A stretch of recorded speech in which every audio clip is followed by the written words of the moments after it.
श्री हरि श्री गणेशाय नमः। श्री सीतारामाभ्यां नमः। श्री राम जय जय राम। संक्षिप्त आनंद रामायण विवाह कांड पहला सर्ग। श्री राम का भाइयों सभी कुमारों तथा सेना आदि को साथ लेकर राजा भूरी कीर्ति के द्वारा आयोजित स्वयंवर में जाना। मार्ग में स्त्रियों का श्री राम पर पुष्प वृष्टि और सीता के भाग्य की सराहना करना। श्री रामदास बोले, एक बार की बात है, श्री राम अपने मंत्रीजनों से घिरे राजसभा के मध्य में एक रमणीय सिंहासन पर विराजमान थे। इसी समय कोई दूत वहां साथ में उपस्थित हुआ और उसने श्री राम को प्रणाम किया। फिर अपने स्वामी का संदेश उन्हें सुनाया। हे राजन, मुझे पूर्व देश के राजा श्री भूरी कीर्ति ने अपने आपके श्री चरण कमलों का दर्शन करने के लिए यहाँ प्रेषित किया है। हे प्रभु, आप मेरे स्वामी द्वारा प्रेषित यह पत्र पढ़कर उन पर कृपा कीजिए।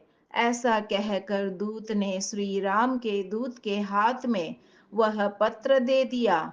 राम के दूत ने भी बड़े ही आदर भाव से वह पत्र श्री लक्ष्मण जी को सौंप दिया और शीघ्र ही अपने स्थान में जाकर बैठ गया। तदंतर लक्ष्मण ने एक सुंदर वेष्टना में बंधे उस पत्र को खोला और वे बड़े ही मधुर स्वर में उस पत्र को पढ़ने लगे। वह पत्र सुवर्ण के बने हुए कृत्रिम पुष्पों से अंकित था और कुमकुम से रंजित था। वह पत्र देखने में मात्र से मंगल की सूचना दे रहा था और बड़ा ही संतोषकारक था। श्री लक्ष्मण श्री राम के समीप ही एक श्रेष्ठ सिंहासन पर बैठे हुए थे और वे पत्र में लिखे हुए अक्षरों को धीरे धीरे इस प्रकार पढ़ने लगे। रघुकुल में श्रेष्ठ श्रीमान श्री रामचंद्र जी की जय हो। जो रावण का वध करने के लिए इस जगत में दशरथ पुत्र के नाम से कौशल्या के अवतीर्ण हुए। मैं भूरी कीर्ति भ्रमर के समान उनके चरण कमलों की गंध का आस्वाद ग्रहण करने की अभिलाषा से अपना मस्तक झुकाकर रात दिन प्रार्थना किया करता हूँ। हे राम, चंपिका तथा सुमति नाम की मेरी दो पुत्रियां हैं।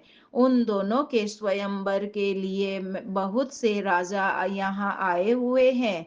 अतः आप अपने भाइयों के पुत्रों, अपने पुत्रों, मंत्रियों, मित्रजनों, पूर्ववासी जनों तथा वाहन एवं अपनी सेना के साथ मेरी पुरी में पधार कर मुझ पर अनुग्रह करने की महान कृपा करें।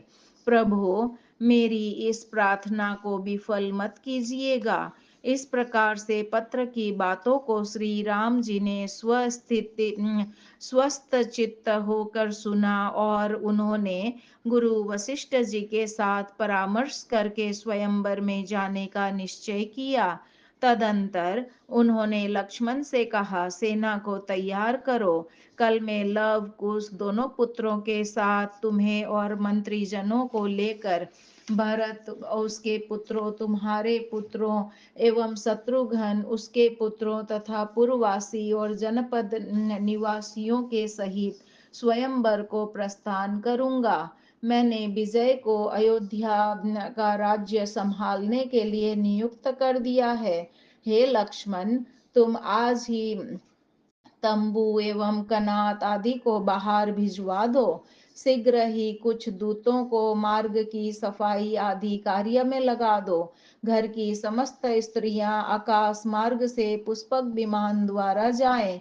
लक्ष्मण ने हाथ जोड़कर जो आज्ञा कहकर वह सब संपन्न किया जो जो श्री राम ने कहा था। दूसरे दिन प्रातःकाल ही उठकर रघुनंदन श्री राम ने स्नान करके यथाविधि संध्योपासन आदि नित्य कर्मों को संपन्न किया और अग्निहोत्र की अग्नियों को पुष्पक विमान में बने कुंडों में स्थापित कर दिया।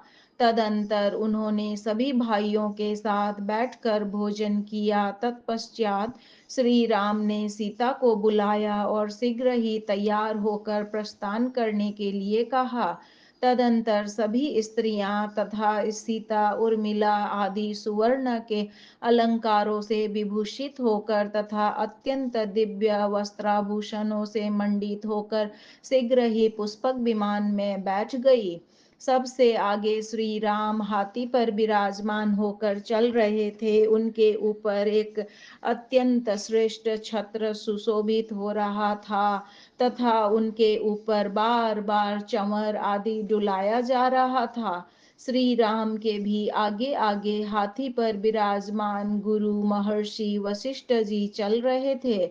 श्री राम के पीछे हाथी पर सवार होकर लक्ष्मण जा रहे थे। तदंतर कुश लव आदि आठों कुमार हाथियों पर आरूढ़ होकर चल रहे थे।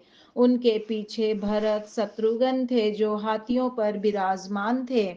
उनके पीछे सभी मंत्रीगण, पुरवासी, नगर निवासी तथा जनपद निवासी लोग विविध प्रकार के वाहनों से शीघ्रता पूर्वक चल रहे थे। एरावत हाथी के कुल में उत्पन्न चार दांत वाले तथा अत्यंत शुभ्र वर्ण वाले और मोतियों की झालरों एवं लड़ियों से सुसज्जित हाथी पर विराजमान श्री राम अत्यंत सुशोभित हो रहे थे। इस प्रकार से श्री राम जी मार्ग में बंदी तथा मागध जनों द्वारा स्तुति गान किए जाते हुए तथा अनेक प्रकार के वाद्यों की मंगल ध्वनि का श्रवण करते हुए धीरे धीरे पूर्व दिशा की ओर बढ़ने लगे। पुष्पक विमान में स्थित होकर जो स्त्रियां चल रही थी वे सभी श्री राम पर पुष्पों की वर्षा करने लगी। वे श्री राघव का दर्शन कर आनंद में निमग्न हो रही थी। उस समय 9 प्रकार के वाद्यों की ध्वनि हो रही थी। नर्तकियां नृत्य प्रस्तुत करते हुए चल रही थी। नट आदि श्री राम के आगे आगे सुंदर सुंदर गीत गा रहे थे। इस प्रकार धीरे धीरे चलते हुए श्री राम साकेत नगरी से 1 योजन दूर चले आए। वहां सेना आदि के लिए बने हुए ठहरने योग्य स्थानों का उन्होंने निरीक्षण किया। श्री राम हाथी से उतरे और उन्होंने अपने लिए बने हुए पट निर्मित गृह तंबू में प्रवेश किया। तदंतर श्री राम आगे बढ़े और मार्ग के रमणीय नगरों एवं देशों की शोभा को देखते हुए वे भागीरथी गंगा को पार करके 20 दिनों के बाद राजा भूरी कीर्ति के श्रेष्ठ देश में पहुंचे। राजा भूरी कीर्ति के दूत ने शीघ्र ही जाकर अपने स्वामी को बड़ी ही प्रसन्नता पूर्वक श्री रामचंद्र जी के आगमन की सूचना दी। श्री राम के आगमन की बात सुनकर राजा भूरी कीर्ति अत्यंत प्रसन्न हो उठे और वे शीघ्र ही श्री राम की अगवानी के लिए चल पड़े। उन्होंने अपनी नगरी को पताकाओं, ध्वजाओं तथा तोरण द्वारों से सुसज्जित कराया। वे एक श्रेष्ठ गजराज को साथ लेकर स्वयंवर में आए हुए राजाओं के साथ श्री राम को लेने के लिए गए। श्री राम के आगमन की बात सुनकर जो जो राजा उस स्वयंवर में आए थे वे अत्यंत दीन से हो गए और उनके मन में बहुत घबराहट होने लगी। वे सभी अपने मन में यह सोचने लगे कि इस स्वयंवर में वे कन्याएं श्री राम के बालकों को छोड़कर क्यों हमारा वरण करेंगी। इस प्रकार की चिंता में निमग्न होकर वे रघुत्तम श्री राम के पास जा रहे थे। उन्होंने दूर से ही श्री राम और उनकी विशाल सेना को देखा। तदंतर उन्होंने श्री राम को प्रणाम किया और अपनी अपनी भेंट उन्हें समर्पित की। श्री राम ने उन सभी का आलिंगन किया और वे सभी उनके पास स्थित हो गए। इसके अनंतर अपने दोनों पुत्रों के साथ राजा भूरी कीर्ति ने श्री राम आदि सभी को प्रणाम किया और अनेक प्रकार के वस्त्राभूषणों से उन्हें सम्मानित किया। तदंतर राजा भूरी कीर्ति उन सभी को अपनी नगरी में ले आए। वह नगरी अनेक प्रकार के ऊंचे ऊंचे गोपुरों तथा अट्टालिकाओं से सुशोभित थी। वहाँ अनेकों नृत्यांगनाएं नृत्य कर रही थी। अनेक प्रकार के मंगल वाद्यों की ध्वनि हो रही थी। बंदी जन स्तुति गान कर रहे थे। उसी महोत्सव के साथ प्रभु श्री राम ने राजा भूरी कीर्ति की नगरी में प्रवेश किया। वहां की नारियों ने जब यह जाना कि श्री राम नगर में आ रहे हैं तो वे अपने अपने आवश्यक कार्यों को छोड़कर शीघ्र ही दौड़ती हुई भवनों की ऊंची ऊंची अट्टालिकाओं पर चढ़ गई। वहां से उन्होंने श्री राम को देखा। कोई कोई स्त्री तो पालने पर रोते हुए अपने बालक को छोड़कर श्री राम को देखने के लिए दौड़ पड़ी। अपने भवन के ऊपर चढ़ गई। एक स्त्री पान लगाकर अपने पति को देने ही जा रही थी कि जब उसने यह सुना कि श्री राम आए हुए हैं तो वह सब कुछ छोड़कर श्री राम को देखने दौड़ पड़ी। कोई स्त्री भोजन कर रही थी, कोई स्त्री भोजन बना रही थी, कोई अपने बालकों की चोटी बना रही थी। वह वैसे ही बालों को फैलाए हुए श्री राम को देखने भाग उठी।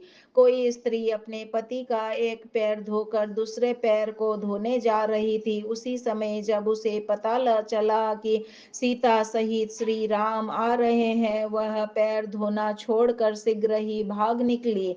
कोई पैर में नुपुर बांध रही थी, किंतु श्री राम के आगमन का समाचार पाकर वह नुपुर बांधना छोड़ उन्हें देखने के लिए निकल पड़ी। कोई स्नान करने के अनंतर सुंदर वस्त्रों को धारण कर तुलसी तथा महादेव की परिक्रमा कर रही थी। कोई पानी लेने के लिए कुएं में घड़ा डाले हुए थी। कोई अपने शिशु को दुग्धपान करा रही थी। इस प्रकार के अपने अपने कार्यों को कर रही वे नगर की कुल वधुएं उन सभी कार्यों को छोड़कर शीघ्र ही श्री राम के दर्शन के लिए निकल पड़ी।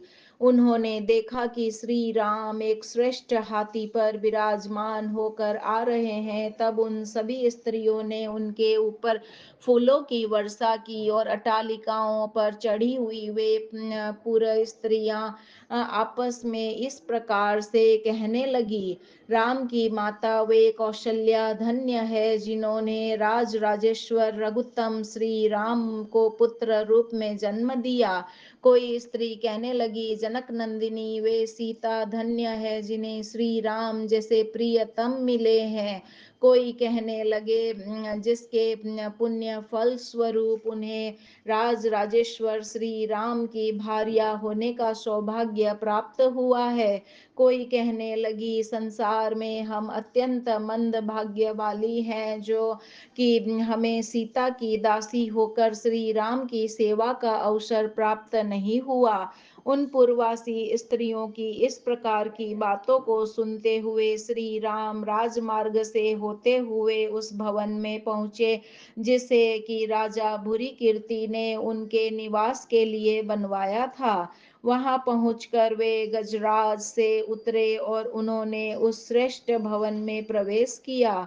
वहां वे प्रभु श्री राम भाइयों पुत्रों तथा सीता के साथ सुखपूर्वक निवास करने लगे। सर्ग 1 यहाँ संपूर्ण हुआ। श्रीमन्नारायण नारायण नारायण भज मन हरि नारायण नारायण नारायण बोलो हरि नारायण नारायण नारायण मेरे नारायण नारायण नारायण आपके नारायण नारायण नारायण इनके नारायण नारायण नारायण हम सबके नारायण नारायण नारायण